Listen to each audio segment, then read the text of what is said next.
টনির একটা বাজে স্বভাব হচ্ছে সে ওয়াশরুমে ঘন্টার পর ঘন্টা বসে থাকবে। তার অবশ্য কারণ রয়েছে। টনির বউ ইয়ারি ভীষণ ধড়িবাজ মহিলা। তিনি সর্বক্ষণ হাজব্যান্ডকে নজরে নজরে রাখে, কারণ ওনার সন্দেহ হয় বউয়ের যন্ত্রণায় দুই দণ্ড শান্তি পায় না টনি। সেই জন্যই ওয়াশরুমকেই সঙ্গী বানিয়েছে সে। টনির আবার একটা গার্লফ্রেন্ডও আছে। মহিলাটি সুইজারল্যান্ড এর বাসিন্দা, তবে বাঙালি। আর সিয়াম তাকে চেনে। নিত্যদিনের মতো আজকেই সরল টনি ওয়াশরুমে ঢুকে কল করে তার গার্লফ্রেন্ডকে। কমোডে ঢাকনা দিয়ে তার উপর বসে ভিডিও কল দেয়। মহিলাটি কল রিসিভ করতেই টনি বলে ওঠে, বেবি, জামাটা খুলে ফেলো না প্লিজ, কতদিন তোমায় দেখি না। মহিলাটি কি করছে না করছে সেসব দেখা গেল না, তবে তার কণ্ঠস্বর শোনা যাচ্ছে। সে টনিকেও শার্ট প্যান্ট খুলতে বলতেছে। আমান, আহাদ, ইভান এবং সিয়াম মনোযোগ দিয়ে দেখছে। আবরার নিজের ফোন ঘাঁটছে, এদিকে তার খেয়াল নেই। সিয়াম শুকনো ঢোক গিলে বলে, ভাই, ওরা খোলাখুলি করছে কেন? দেখাদেখি করে কি হবে? ইভান জবাব দেয়, আরে বেডা, টনিকে তো হিজড়াদের মতো দেখায়, আবার দুইটা বাচ্চা আছে, তাই আর কনফিউজড হয়ে গিয়েছে। কনফিউশন দূর করতেই খুলতে বলতেছে। সেই মুহূর্তেই ইশারায় কেবিনে ঢোকে। মূলত সে এই হাসপাতালেরই নার্স। ইভানের পুরোটাই সে শুনতে পায়নি। ইভানের কথা পুরোটাই সে শুনতে পায়নি, তবে লাস্টের কথাটা শুনেছে। কি খোলাখুলি হচ্ছে? ইশারার কণ্ঠস্বরে চমকালো চারজন। পেছন ফিরে তাকাই, তখন ল্যাপটপ থেকে অশ্লীল আওয়াজ ভেসে ওঠে। পেট মোটা টনি শব্দ করছে আর বলছে, জান, কবে তোমায় কাছে পাবো? আমি আর অপেক্ষা করতে পারছি না। ইশারার কান গরম হয়ে উঠল। সে শুকনো ঢোক গিলে সবার দিকে এক পলক তাকালো। শ্যাম ততক্ষণে ল্যাপটপের শাটার বন্ধ করে ফেলেছে। আমান হে হে করে হেসে উঠল। বুঝলে ইশারা, ওই ওই আর কি, শ্যাম কবিতার সুরে বোঝাতো।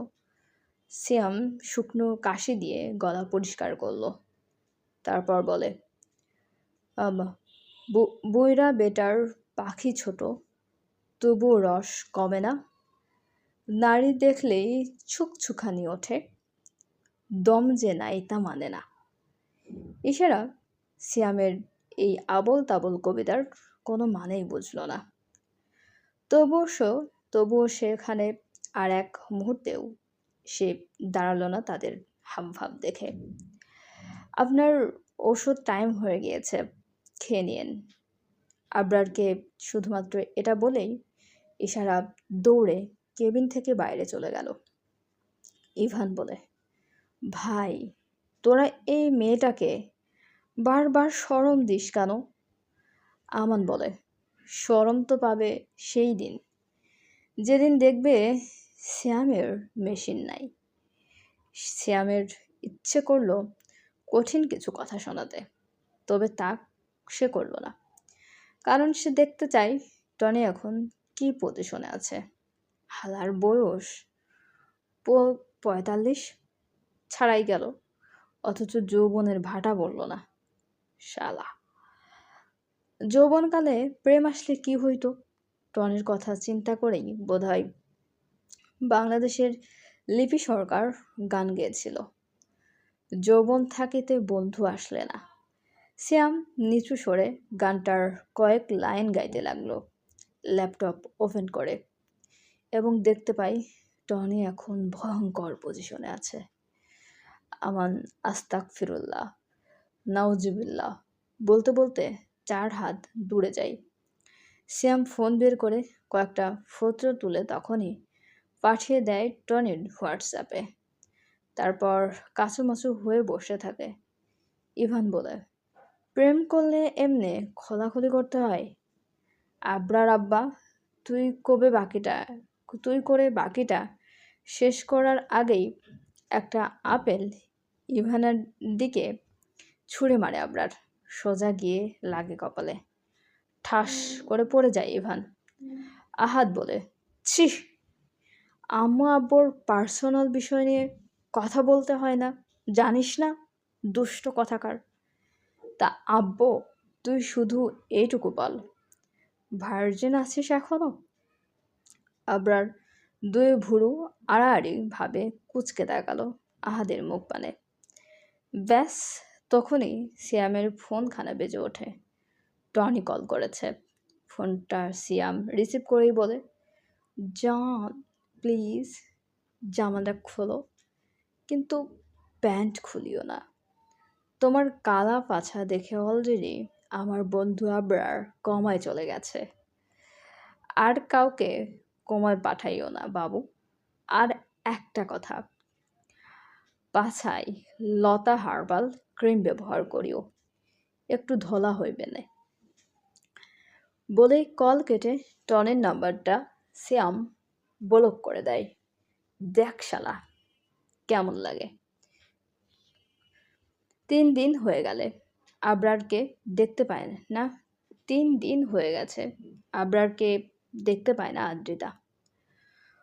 পরাণখানা কেমন যেন তার ছটফট করছে। মানুষটা এখন কেমন আছে কে জানে। বুকের ক্ষত কি শুকিয়েছে? আর মাথার যে চোটটা ছিল সেটার কি খবর এখন? এই 3 দিনে 300 বারের মতো কল করেছে আদ্রিতা আবরারকে, কিন্তু পাষাণ হাতেই কল রিসিভ করছে না। শ্যাম ভাইয়েরও পাখা গজিয়ে গজিয়ে গেছে।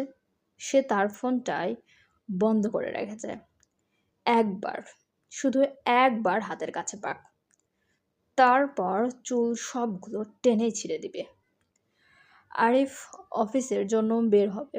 রেডি হয়ে কক্ষ থেকে বের হতেই উদাসীন আদ্রিতাকে দেখতে পাই এবং ব্যস্ত ভঙ্গিমায় বাসা থেকে বেরিয়ে যেতে যেতে বলে, আম্মু, আজকে তোমার কলেজে যাওয়ার দরকার নেই। বিকেলে রেডি থাকিও, আমরা পার্কে ঘুরতে যাব। আদ্রিতা বাবার এই কথা শুনে হ্যাঁ না কিছুই বলে না। আরিফ সাহেব চলে গেলেন অফিসের উদ্দেশ্যে। তারপর আবারও কল করলো আদ্রিতা আবরারের নাম্বারে। এবারের কলটা রিসিভ হলো, তবে ওপাশ থেকে কোনো শব্দ আসলো না। আদ্রিতায় আগে কথা বলল, কেমন আছেন? তোমার সামনে 1 প্লেট বিরিয়ানি দেওয়া হলো। 2 লোকমা খাওয়ার পরে বিরিয়ানির থালা কেড়ে নেওয়া হলো। কেমন থাকবে? আদ্রিতা বুঝলো না কিছু, শুধু এতটুকু বুঝলো আবরারের সামনে থেকে কেউ বিরিয়ানির থালা নিয়ে গিয়েছে। আপনি বিরিয়ানি খেতে চান? না, তোমাকে খেতে চাই। দিবে? চলবে।